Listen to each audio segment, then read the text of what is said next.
whatever it is, man. It's just, he's like a shooter in basketball. I think I compared him to like the Ray Allen, man. When he gets hot, dude, he gets rolling. I mean, 4 touchdowns, 261 yards passing, no turnovers, man. Another nice game. He ended up going 13 for 16 over the middle. And I think Izzo talked about that in his first game. He really seems to feel comfortable throwing in between the numbers. 73% of the pass plays for us were behind the line of scrimmage or underneath 10-yard targets.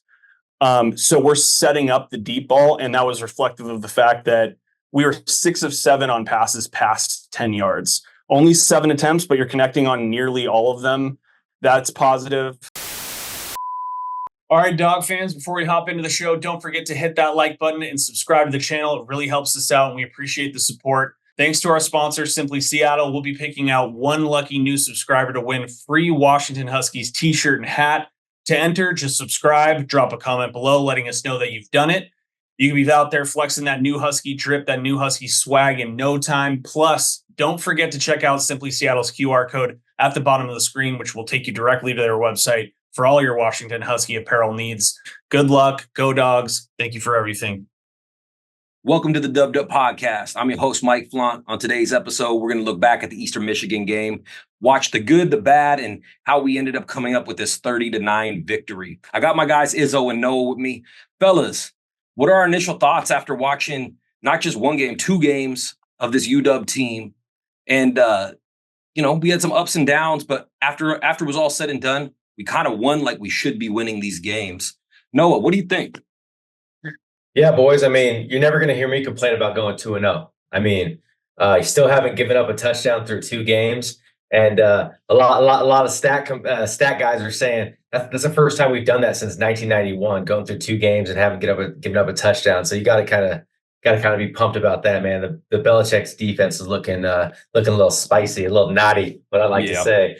So, but man, yeah, I mean, you look at these early games and people, I think, going back to they think they're cupcake games. They think they're gimme games. And let me say what, man, you don't take these games serious. The game's evolving. There's a lot of good players coming up. These MAC teams, man, the MAC conference had a good Saturday. I mean, watch out, man. Notre Dame got like I'm saying. But, man, we had another slow start. It's something that we don't, none of us like. Everyone's on the text threads. You look at the text threads in the first quarter compared to the text threads in the third quarter. I'm sure things are changing, but another slow start, 36 yards in the first quarter. But once we kind of got it rolling, man, we had 291 yards in the first half, and you really saw that. Once we settled down, you could see that real difference in the 2 teams. I mean, that fourth down, yeah, dude, changed the game. 4th and 1. I think everyone in the building thought that was going to be a run play, including myself. Dude, big cojones call by Jed. Amen. Yeah, man. I mean, once that hit, I mean, the floodgates were open. I think the very next play we hit that deep shot, man. And I just want to say, I really think getting all the pass catching weapons going is a huge makeup of this team. I think what it does, it really allows Jed to open up his playbook and really gets those lanes, going for our running backs. So, another big win. I'll take it. Like I said, man, you'll never hear me complain about 2-0, boys. I agree. It definitely builds the confidence. Izzo, what do you think? Yeah, I mean, outside of like the slower start, I thought this game went pretty much as we thought it would. Our athletes they're just a lot better than theirs, to be frank, and that kind of showed as the game carried on. Mm-hmm. We seem to be adjusting the scheme a little bit and testing things out and trying things out. And so I thought that you saw that. And I'm good with it, even on failures outside of the sloppy start, right? Like outside of the trip of Will Rogers, like these little things that, to be honest, I don't know about you guys. I'm not really worried about that long-term. Like it just seems like our coaching is too good and the playmakers that we have are too smart to, you have redshirt senior at quarter, you have redshirt senior wide receiver and Giles Jackson. You got a senior quarterback, and you've got players who've been around, Jeremiah Hunter, Jonah Coleman, Cam Davis. Like it just doesn't seem like something that is really worth us like really fretting about. So I'm good with it. I'm noticing that we're making adjustments. I think there's this trend, it seems like, where you see a lot of like the new staffs that are taking over teams, even like Bama, they're struggling at the beginning and then making adjustments. While for Bama, in their game, it took 3 quarters for them, 4 quarters for them to adjust and break that game open. For us, it's taking 1 or 2 drives, right? So it's just I'm not overly reading into the faults that happened in the first quarter. Now we got to shore that stuff up as we're heading into the game against Wazoo and things like that. We need to get rid of those things and make the adjustments to where the first drive from the jump, there isn't just like a 3 and out, immediately. That's that type of thing where we're having to worry about a 7-0 score after the first quarter or something like that. And we're losing to a team initially that we should be blowing out right away.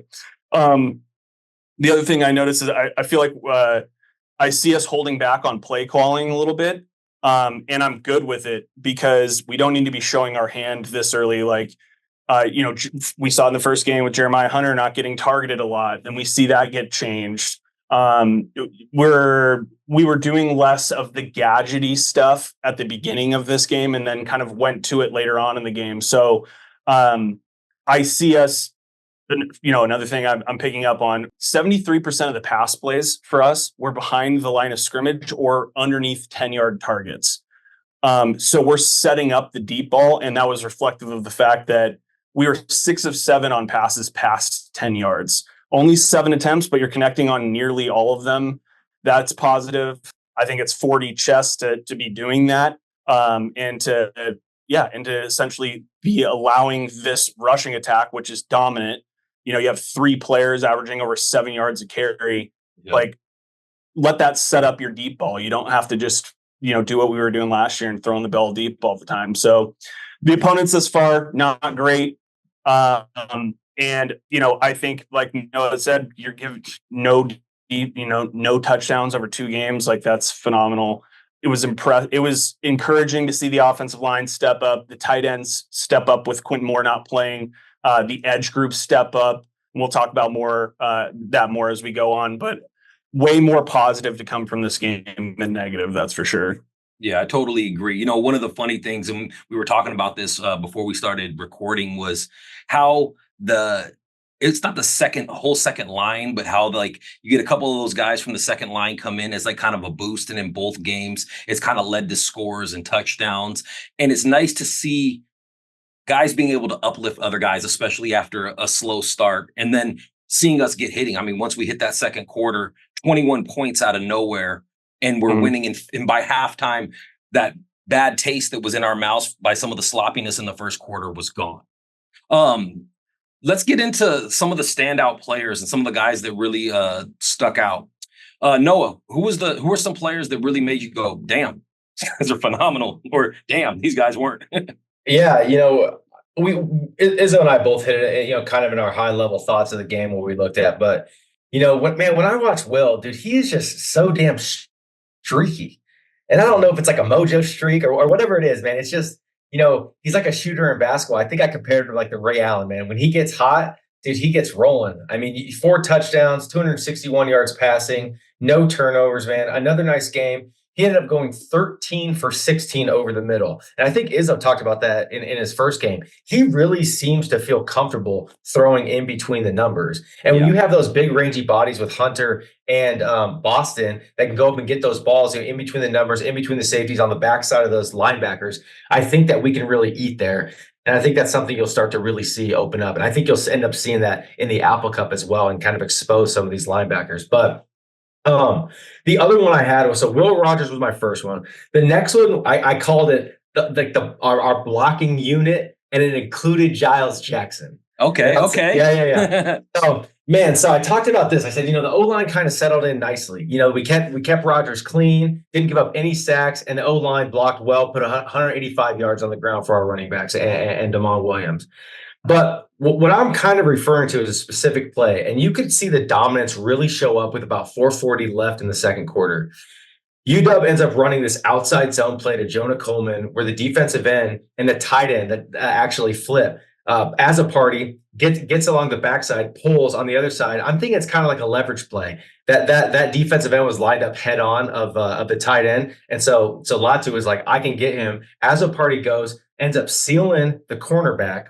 Then TT Ali comes down, absolutely pancakes the linebacker, and there you go. Coleman's off to the races for a 50-yard run. Now, what are you asking? Why'd you say Giles Jackson? Well, go watch the play. Then you'll see Giles Jackson come in. And this is what I think makes him so freaking special is, 16 catches over 2 games. But what makes him even more special is the grind, the grit that he has. Dude, you see him blocking 30, 40, 50 yards down the field, getting Jonah Coleman another 12, 15 yards on his run to set up the play. And that's what the ultimate wide receiver grinder looks like. And that's a Giles Jackson. He's a dog. Yep, he is, man. He's a dog. Izzo. Yeah.